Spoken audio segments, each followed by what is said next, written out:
Yeah, just for context, y'all, I didn't know. First of all, this is my first time hearing this, but he was just hitting me, y'all, like, "Yo, Trey, I'm getting on these leads, bro. Just know I'm gonna get on these leads." I'm like, "Okay, okay," and then Right. bro just hopped off, man, and went crazy. But it makes sense now that I'm listening to you because even just the way you talk, and I didn't know you were 28. Like I'm 29. You know what I mean? Obviously, without disclaiming the whole team and whatnot, like it's a age range on the squad, bro. But everybody's killers. You know what I mean? But I can tell that you have that business savviness to be strategic enough to say, like, I gotta have this much set aside. I know I gotta invest this, and I also need to prepare properly, having a family, having things that you gotta take care of, bro. So I definitely understand. So I want to, before we get into currently, during that 8 months and you were refining your skills, what were you learning? Like, what was that? Because obviously you come from a practice company where you're not really ripping the same way you are here. What were some of the things that you had to unlearn, and then some of the new things that you had to learn before you were ready to make that full jump? You're asking what are some of the things that I had to unlearn and then what I had to learn in this business model? Is that what you're saying? Correct. That's correct. So some of the things I had to unlearn was like the way we sell, right?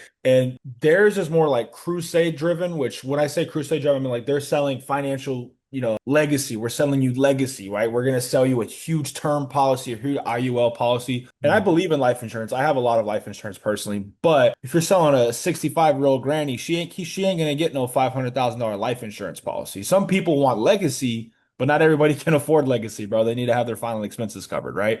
Or they Right. need a mortgage protected. And so I had to unlearn that process because basically all we would pitch is term and IUL, and the majority of the demographic of people that I sit in front of, they can't qualify for those products because of their age or their health. So it doesn't even make sense. So Mhm. what I had to learn coming into this, different style of pitching. We're like, it was also all in home. So like I would go recruit you, Trey, and then I'm sitting with mom and pops at the dinner table and we're going to sell them a policy, right? Versus Okay. now we call a lead that requested like, but that was framed as a training, right? Oh, hey, we're going to train your son. We're going to teach him how to sell life insurance. Completely different to where someone called me asking for life insurance. So like I first couple of days, I'm learning the application process. I'm learning underwriting, which is crucial. I can't tell you how many times I quote somebody with this company and they're cooked and I can't even take them there. And I'm like, I lost a sale because I went, they got a $50 increase. Like, so I had to learn how to run apps, how to navigate through that. I had to learn how the actual underwriting process, which is like so important for what we do. Obviously, how to upsell, how to know how to downsell, know when to walk away from a deal. I had lots of chargebacks because I was overselling or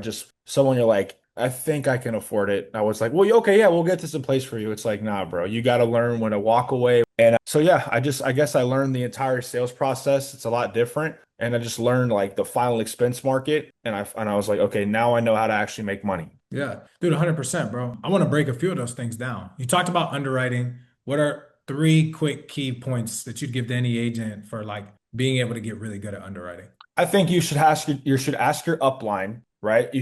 I made like a cheat sheet when I started. My upline's Case and Bond. He'll probably be in an interview with this. This guy knows products in and out. There's going to be someone in your agency that knows products, or you might have to become that person, right? And I'd be like, okay, which carriers will take these conditions, or which of these conditions are uninsurable?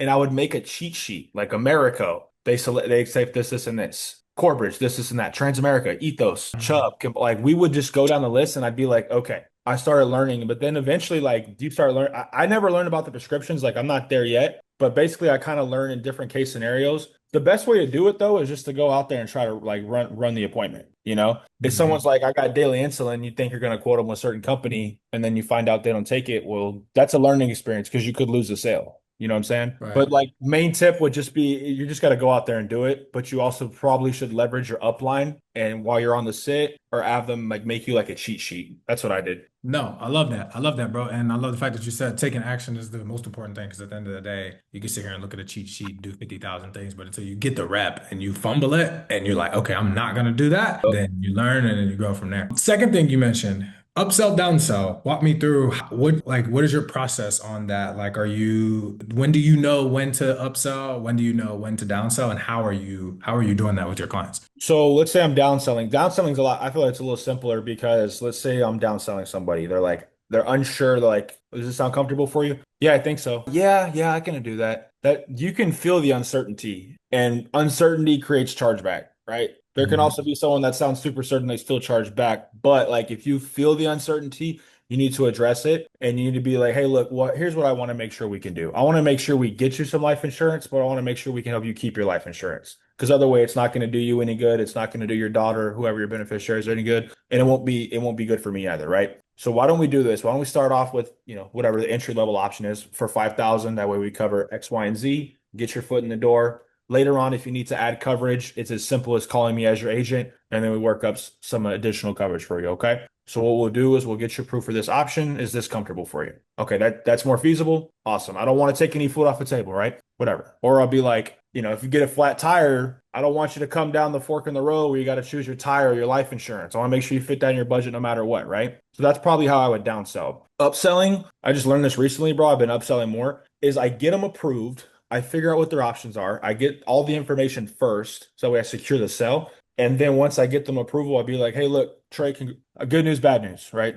What's the good news? Well, the good news is we got you approved up to, let's say it's with Transamerica, their final expense product goes up to 100K. So I know we got you approved for 20,000. They did approve you up to 100,000. We can keep it where you're at. If you want me to show you a little bit more, I can do that for you as well. Well, what does 50,000 look like? 50,000 is going to be boom. Stay where you're at. Bro, like the other day I had $100 a month, right? Got her to 448 a month because she got approved for 100 grand. She was not expecting that. 100 grand a month, bro. Our 100 grand of coverage went from a $40,000 policy, got her 100 grand policy. I was like, "Are you sure this is comfortable?" Because like, I don't want this $400 chargeback, bro. Yeah. Like, it's like, you sure? And so, but so that's tell them what they qualified for, assuming they are going with like a smaller entry level face amount, and then get them extra. Or what I do is, let's say there's some riders. I don't always sell the riders up front. I get them approved first, and I'm like, so they actually approved you for some additional benefits in your policy. Okay. You have that pen and paper handy? Be like, so they actually approved you for something called an accidental death benefit rider.